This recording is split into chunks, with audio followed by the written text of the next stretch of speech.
the very first, possibly the only, video for my football blog. And I want to thank the numerous people, surprising number of people who had encouraged me to do this, asked me to do this. It really warms my heart that people think I have something to say. So for the 5 people and the golden retriever that are probably watching this right now, I say thank you. The check's in the mail.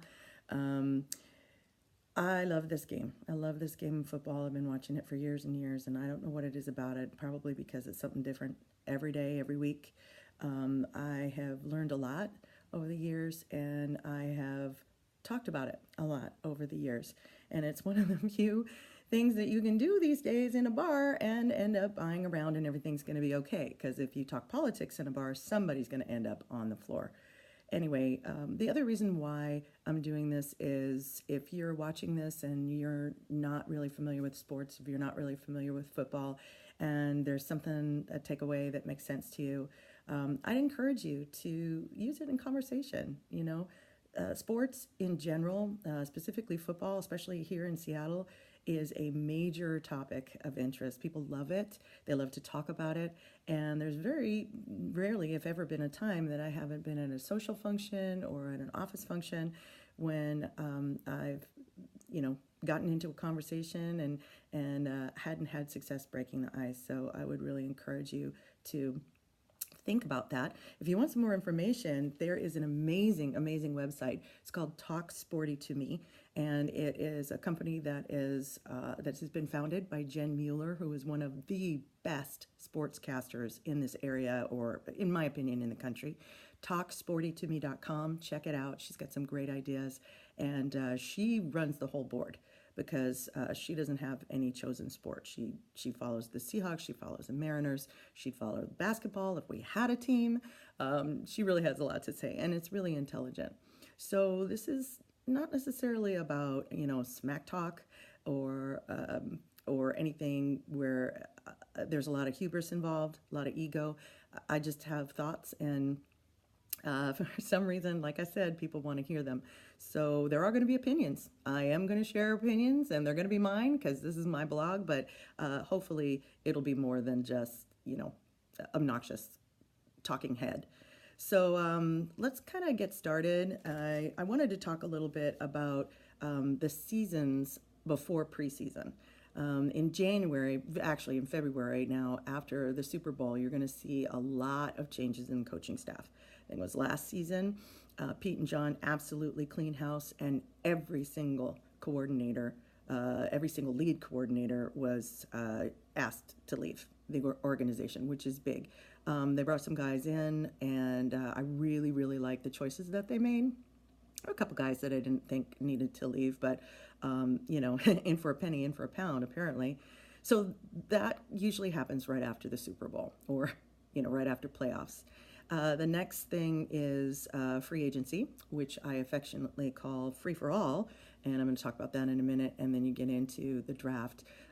We also recently, I think it was about a week ago, we were given the Seahawks 2019 season schedule. I think we've got 5 broadcast games, and 4 of them are at home. That's awesome. It's really great to get that exposure. We're kind of all over the board. We aren't playing Oakland, and we aren't playing the Chiefs this season, which is kind of a bummer. Oakland, I could care less. But anyway, so we just finished with the draft, and I'm going to talk about that a little bit too. So here we go. Free agency.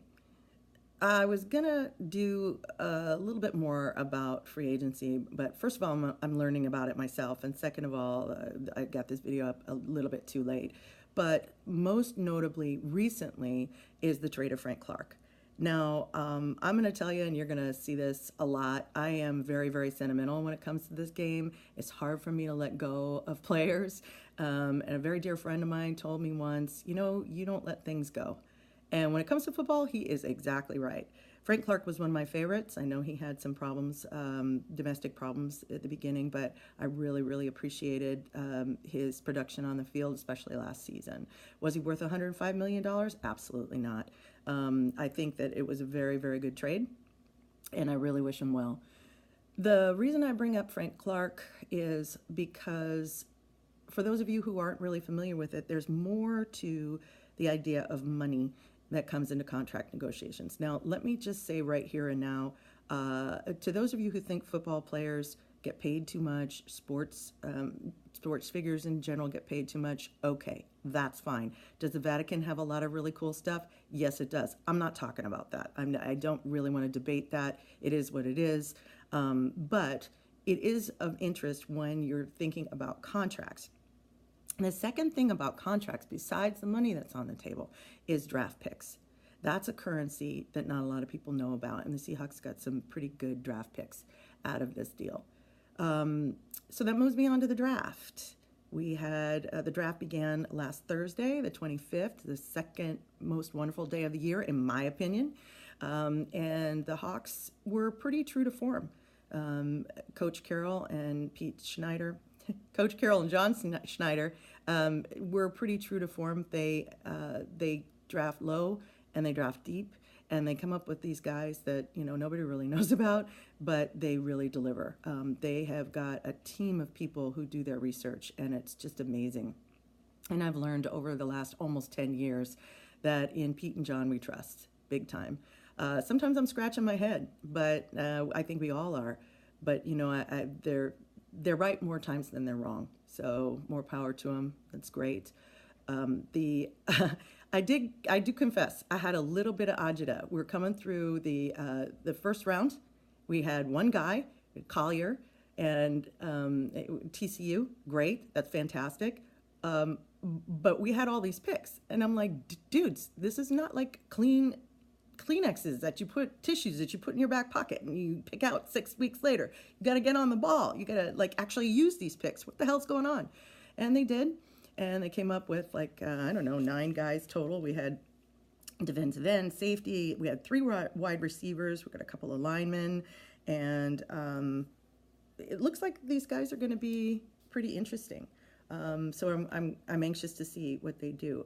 Their camp is coming up. I'm not sure the dates. I'll have to research that. But it'll be really, really interesting to see them on the field and how they gel with the existing program. Other thing is that there are reports that Doug Baldwin's injuries are far more serious than either they thought they were, that they reported they were last season. He underwent a few surgeries, and he's seriously talking about retirement. The idea of retirement comes up all the time, and it comes up with players. Brett Favre retired 62 times? I don't know. It was like Garth Brooks. Get over it.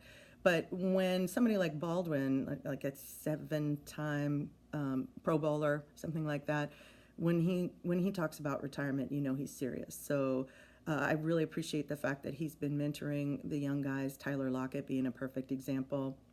Lockett was a great punt returner, and he's really, really starting to gel as a wide receiver. I'm excited about that.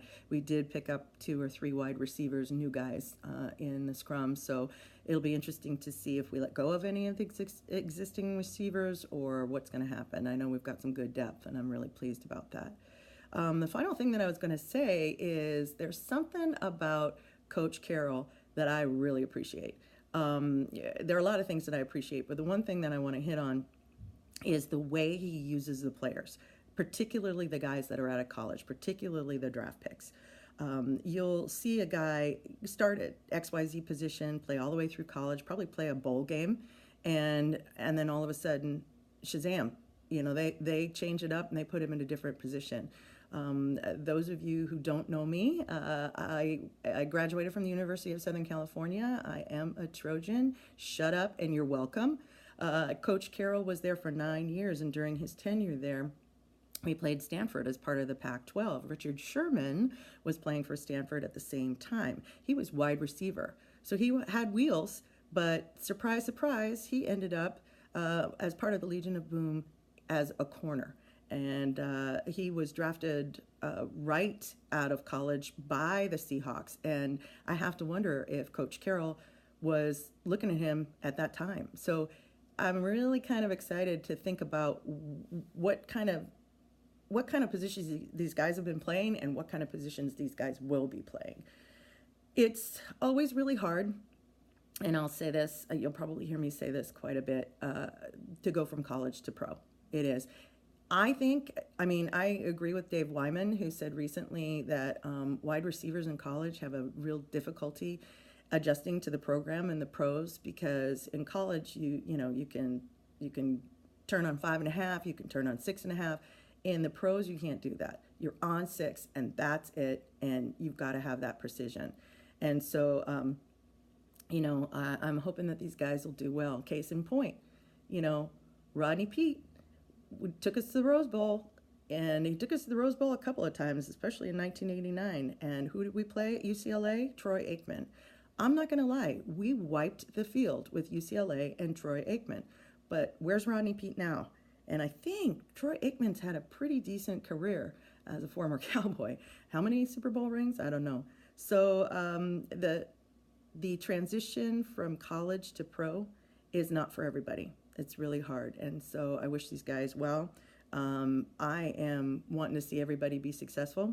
Like I said, I've got opinions. I'm going to share them.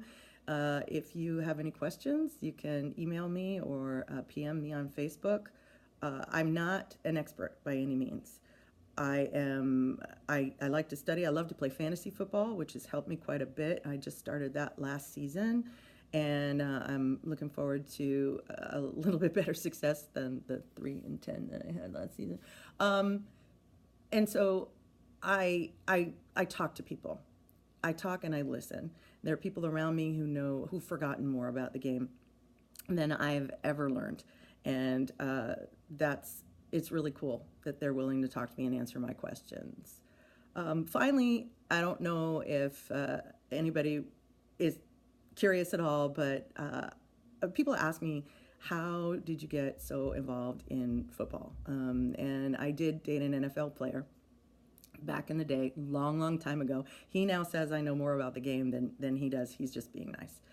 He was actually a free safety and played in the league for about 5 seasons. But before that, I was engaged to be married, and at the time, my fiance had seen the movie Diner, and in that movie, these guys decide that they're going to give this gal Ellen Barkin, I think it was, a quiz on sports. And so my ex got it in his head, and he and his 3 roommates decided they were going to give me a quiz over a period of a year.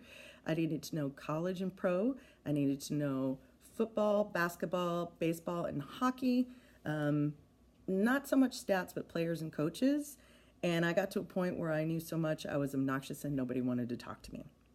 At that point, I decided to narrow it down and just make it be about football, because that was my favorite, and I started listening instead of talking, and now here I am. So thank you for coming along with me. I hope that you've enjoyed this. This is kind of a long segment, so I apologize to those of you who've fallen asleep, especially the Golden Retriever. They'll be a lot shorter in the future, but this has been a lot of fun, and thank you for coming along with me. Thank you for listening, and go Hawks.